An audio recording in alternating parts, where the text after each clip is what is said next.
Buen día, compañeros. Empezaremos hablando de distribución uniforme o rectangular.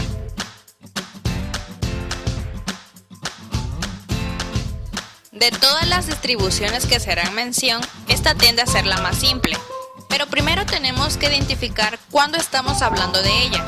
Hablaremos de los parámetros que la definen, su función de densidad, su distribución que permitirán calcular las probabilidades a través de ella. Se dice que una variable x posee una distribución uniforme en el intervalo AB si su función de densidad es la siguiente, es decir, el cociente que hay entre 1 sobre b menos a para los valores comprendidos entre a y b. Con esta ley de probabilidad, la probabilidad de que al hacer un experimento aleatorio, el valor de x esté comprendido en cierto subintervalo de a a b, depende únicamente de la longitud del mismo, no de su posición.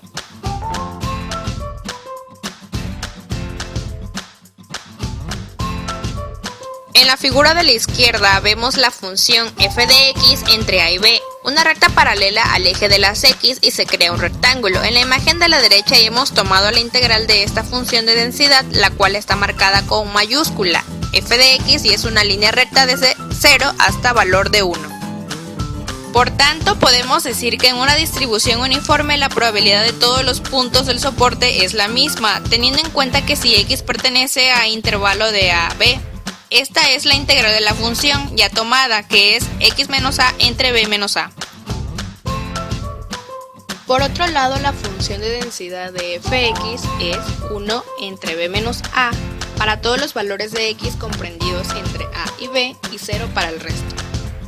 Y la función de distribución contiene todos los datos que son los de la derecha en la imagen de abajo. Si aplicamos la fórmula para el cálculo de la media y de la varianza, aquí tenemos las fórmulas. El valor que buscamos en la media es la semisuma de los extremos del intervalo y la de abajo es la que obtenemos para la varianza. Es importante recalcar que no es lo mismo que buscar la desviación. Bien, hemos revisado el tema de distribución uniforme.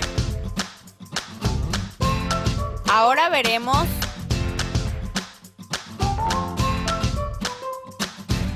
las distribuciones normales ocupan un lugar importante, tanto en la estadística teórica como en la aplicada, por numerosas razones. Una de ellas es que suelen coincidir muy cercanamente con las distribuciones de frecuencias observadas a muchas mediciones naturales y físicas.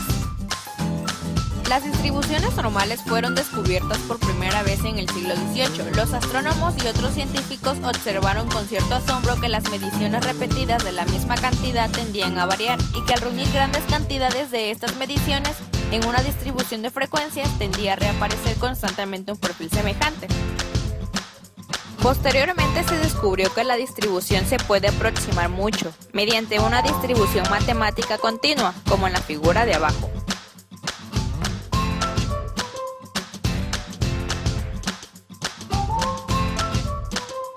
Las curvas normales tienen ciertas características especiales en términos de su configuración y de la forma como están especificadas y cómo se utilizan para obtener probabilidades.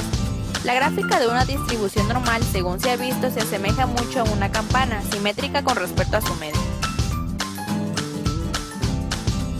Se acerca más al eje horizontal a medida que aumenta la distancia con respecto a la media, pero nunca toca realmente el eje. Teóricamente los valores posibles van de menos infinito a más infinito.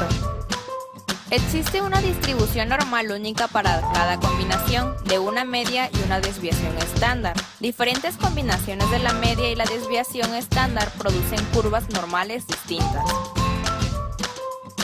La probabilidad de que una variable aleatoria que está distribuida normalmente asuma un valor entre dos puntos cualesquiera es igual al área bajo la curva normal entre esos dos puntos. En conclusión, la curva normal tiene forma de campana. Es simétrica con respecto a la media de la distribución. Se extiende de menos infinito a más infinito. Cada distribución normal es completamente especificada por su media y desviación estándar. El área total bajo la curva normal es el 100%. Created using Powtoon.